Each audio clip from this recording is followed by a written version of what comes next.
in terms of like me learning in crypto, my biggest lesson has been, try to be more open-minded. There is literally nothing that you gain from like focusing only on one specific thing and then not looking into others.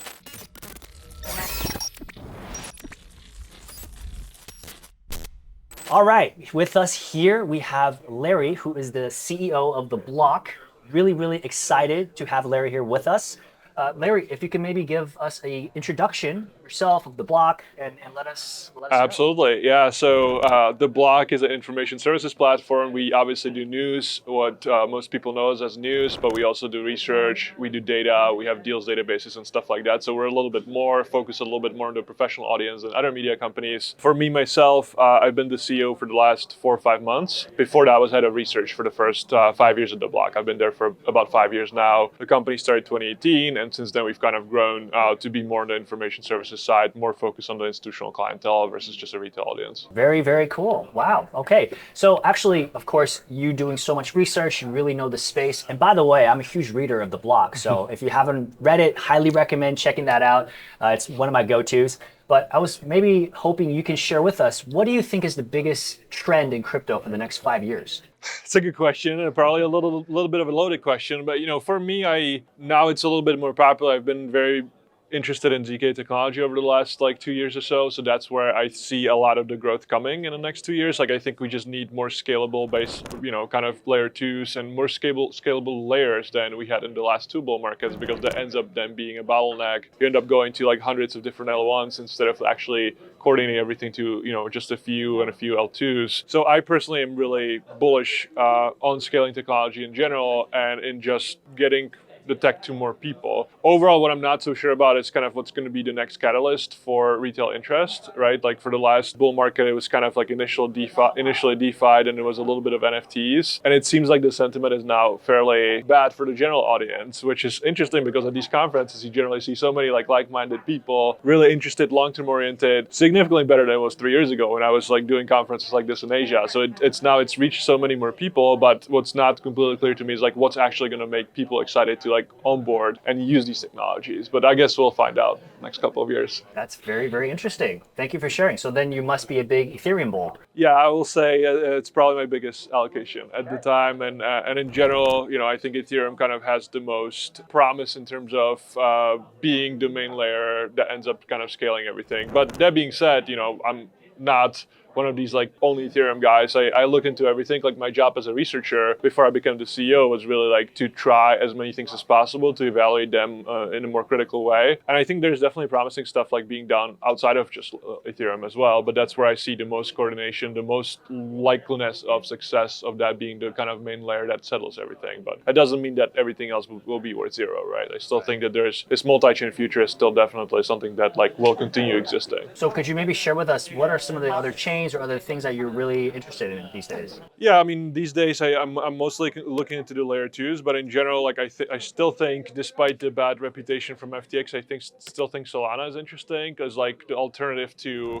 layer two kind of scatters everything across multiple different layer twos, and then interoperability becomes more important because you're not just dealing with the base chain itself. Whereas chains like Solana or whether that be Avalanche or other chains that try to focus mainly on the base layer itself and just scaling through more hardware requirements and stuff, I think that's an interesting model as well. Personally, I think that layer 2 model is a little bit more sound technically, but I think Solana, for example, is more retail friendly.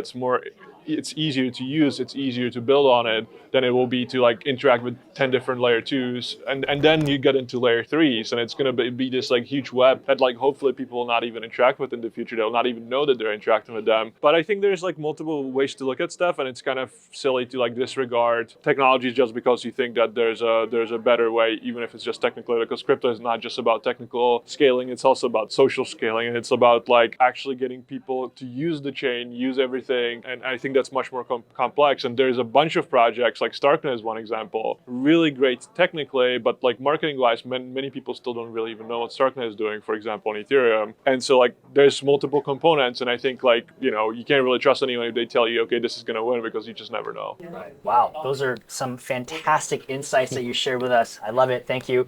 My next question for you is, what has been the biggest lesson you've learned in your crypto journey so far? A lot of lessons. Like last year has been a bit challenging in terms of like the business orientation for me, being a little bit more cautious when there's a lot of growth, because eventually, crypto is like so cyclical and we've made the mistake of just like overextending a little bit too much. In terms of like me learning in crypto, my biggest lesson has been, try to be more open-minded. There is literally nothing that you gain from like focusing only on one specific thing and then not looking into others. Crypto is like so dynamic. There's still a lot of people developing, a lot of capital flowing in. There's a lot of good ideas. And if you just focus on one specific thing and close your mind to everything else, you're going to miss out on a lot of stuff. Another thing in crypto, like it's good to be an active participant. It's good to, have your little communities, Discords, Telegrams. It's really good to be part of some of these because then you can find things earlier than in some ways other people and then try them out earlier as well. And then generally it's a huge advantage, whether that be for like airdrops, whether that be for like you having a better sense of like what works, what doesn't work. I will say like my biggest advice would be like try everything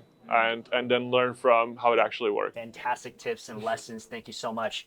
And of course, my next question, if you're comfortable sharing, we're hoping to just to share with the audience, the mindsets, but also, what token have you earned or lost the most money on? Yeah, that's a good question. Well, I definitely lost, the most money I ever lost was on FTX, unfortunately. So I had a decent like FTT position and then also a bunch of money in FTX. So that was my biggest loss in my career by far. It wasn't, like most of my portfolio and most of my stuff is in cold storage and, I follow the best practices, but that definitely was my biggest loss, which hurts a bit because generally I've been, especially being oriented on research and like being active and really like generally like I've been able to tell if something is like about to collapse or like if something is in bad shape. With FTX, I had no idea, unfortunately. And so like that caught me by surprise. In terms of like making the most, that one is a little bit harder to say. I in NFTs, I remember I was one of the first people that bought Hashmask, so that made me some decent amount of money. In general, I think like the most money I've made was in Ethereum and like being relatively early to ETH and just holding long term. And I'm not one of these guys that never sells. Like if there's if I think it's the right opportunity, I'll sell a few. So I think that's probably it. And then I've done a bunch of angel investing, but none of that is really like realized in any way. It's more like a long-term orientation as well. Great. So even the most successful people are also human. We go through setbacks and successes. So that's the point of the question. We're hoping to have some transparency. No, I've definitely lost a bunch of money historically, and I think like that's the main thing. As long as you learn from these things, which I think in the case of FTX is a little bit like unclear like what the learning is. As long as like you keep learning from those things, I think you're always better off. Like no one's perfect. A lot of the most successful traders I know, they have very bad days and then they have more good days, and that's really like what we need to focus on. Is being more long-term oriented and not trying to chase pumps and chase all of that. Is better to just look at things, look at what you believe in, and then actually have commitment. Absolutely. Life is all about balance. So you heard it here first. I was hoping maybe you can share with us if you had just one tip for any beginner traders or investors, maybe if there's one move that they should really focus on for the next 2 years, what would that be? Yeah, look, I think like actively following the space itself is always like gives you huge benefits. Like following the news really often, like looking deeper into certain protocols, not just believing people on Twitter when there's like the next thing. It's always like one thing after another. It was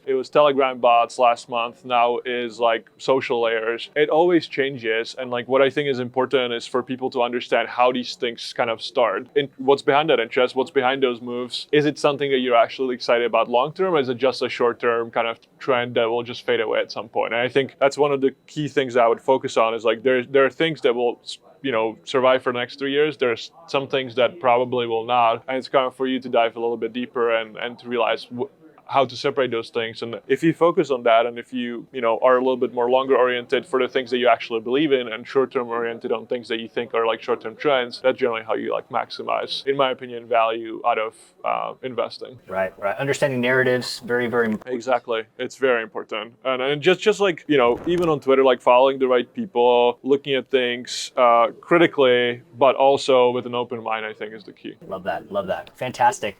Maybe also you can share your thoughts, what you would like to say to Bitget on its 5th year anniversary. I'd say congrats. The block has been around for 5 years as well. I know how difficult it is to survive for this long and to keep going in markets like this, I think there'll be opportunities to grab more market share in the future. So let's try to get that. Love that. Okay, let's do our little fireside chat. What is the biggest crypto trend for the next 5 years? I think layer twos. Layer twos. Fantastic. What is your favorite thing about Bitget? I think I like the app a lot. I think it's well designed. My next one is quick choice for HODL for 2 years. Bitcoin or ETH? ETH. Meme coins or NFTs? NFTs and NFTs long term, meme coins in a bull market. Doge or Sheep? Doge. Doge. Larry, thank you It's good. so much. I appreciate really it. fantastic. The amazing insights you provided, and I'm sure our audience learned a lot like I have. So thank you so much. I appreciate for it. taking the Great time. questions. Yeah. Absolutely. All right, that's about it.